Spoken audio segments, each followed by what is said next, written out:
First time নিয়ে আইছি এইরকম কোনো মানে অনুষ্ঠান বাড়িতে খাওয়ার ভিডিও। তো আমি কোনোদিন বানাইছি না এইরকম, তো ফার্স্ট টাইম বানাইছি। আমার বোনের মেয়ের অন্নপ্রাশনের খাবারে কী কী আসতো ভাবছি তোমরা লোকে শেয়ার করি, কারণ কোনোদিন তো শেয়ার করছি না, জানি না তোমরা আমার মানে ভিডিওটা কীরকম লাগবো। তো সবাই সাপোর্ট করিও, ভালোবাসা দিও। তো এখানে সব মানে গরম গরম ভাত দিছে, ভাত দেওয়ার পরে বেগুনি দিছে, দেওয়ার পরে ডাল, তারপর এখানে আসছে লেবু, লঙ্কা আর লবণ। তো আমি বিয়ের সঙ্গে মানে এদিকে বিয়েই আমার দেওয়া দিতে দিতে আমার লোক একটু গল্প করলো। তো দেখো তারপরে এখানে এই গেছে, এখানে শসা লেবু না সরি শসা না লেবু দিয়া গেছিলো তখন। আর এইরকমের অনুষ্ঠান বাড়িতে ডাইলের লগে লেবু দিয়া বেগুনি দিয়া গরম গরম আসলো বেগুনিগুলো, সত্যি খুব দারুণ হয়েছে। আর এই দেখো কত বড় বড় বেগুনির সাইজটা বাম্পার লাগছে বন্ধুরা। তো আমার সব থেকে মেইন খাবার হলো অনুষ্ঠান বাড়িতে ডাইল, মিক্সড ডাইল আর এইরকম গরম গরম বেগুনি লেবু দিয়া। খার আমার মতো ভাল লাগে কইও।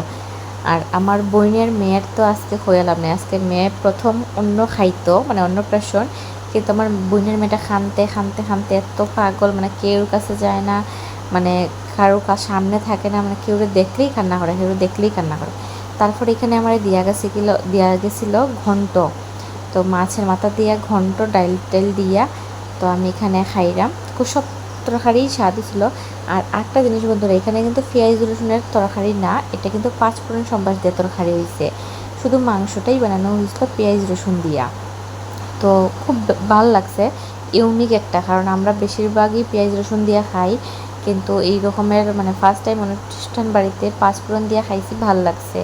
তারপরে এখানে মাছ দিয়ে গেছে বড় মাছের, তো আমার দিতে আসলো লেজা, তো আমি লেজা নিছি না, আমি নিছি একটা পেটি।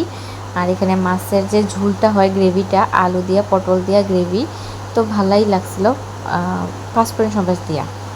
তো কে কে পাঁচফোড়ন সম্বাস দিয়ে এরকম খাইছো, কার ভাল লাগে একটু জানাইও। তো আমি তো এরকম ফার্স্ট টাইম অনুষ্ঠান বাড়িতে খাইছি পাঁচফোড়ন সম্বাস দিয়া, তো আমার কাছে নতুন লাগছে আর ভালো লাগছে, খারাপ লাগছে না, মানে একটু আলাদা লাগছে, কারণ যেহেতু আমরা সবসময় তো পেঁয়াজ রসুন খাইয়ে অভ্যস্ত, তো তার লেগে একটু আলাদা লাগছে, কিন্তু স্বাদ হয়েছে। তো দেখো এখানে আমি তাড়াতাড়ি মানে খাইয়ে নিলাম। তো এই ভিডিওটা কিন্তু ফাস্ট ফরওয়ার্ড করে রাখা আছে, এটা কিন্তু আমি এত স্পিডে খাইছি না, আমি আস্তে আস্তে খাইছি। যদি এটার অরিজিনাল টাইমটা দিতাম তাহলে ভিডিওটা অনেক বড় হয়ে যেত। তারপরে এখানে আস্তে আস্তে দিয়ে যাইতেছে গিয়া তারা মাংসটা। তো মাংসটা হইলো লোকাল না, মানে কয়লার মাংস।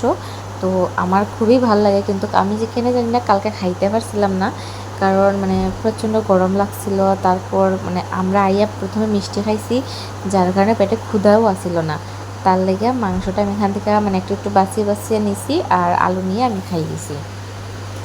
তো তোমরা কইও কিন্তু এরকম মানে এই ভিডিওটা কীরকম লাগছে। তারপরে আইছে কিন্তু পাঁপড়, মাংস দেওয়ার পরই আইছে পাঁপড়।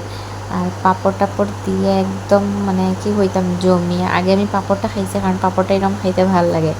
তো একদম জমাইয়া খাইছি বোনের মেয়ের অন্নপ্রাশনে।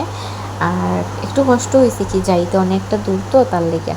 আর আমার এই খাওয়ার ভিডিওটা ফার্স্ট টাইম তোমার কীরকম লাগছে জানাইও, তো একটু উৎসাহ পাইমো। আর লাস্টে আসছিল পায়েস, তো পায়েসটার তো কথা হয়েই লাভ নাই বন্ধুরা, পায়েসটা এত টেস্টি হয়েছে, আমি তো বাড়িতে নিয়ে আইয়াও খাইছি, কারণ ওইখানে আমি ভালো করে খাইতে পারছিলাম না। পায়েসটা কিন্তু দারুণ হয়েছে, তো আমার বোন আমার লেগে আবার পায়েস দিয়ে দিয়েছিলো, আমি বাড়িতে নিয়েও খাইছি, মানে এত স্বাদ হয়েছে পায়েসটা।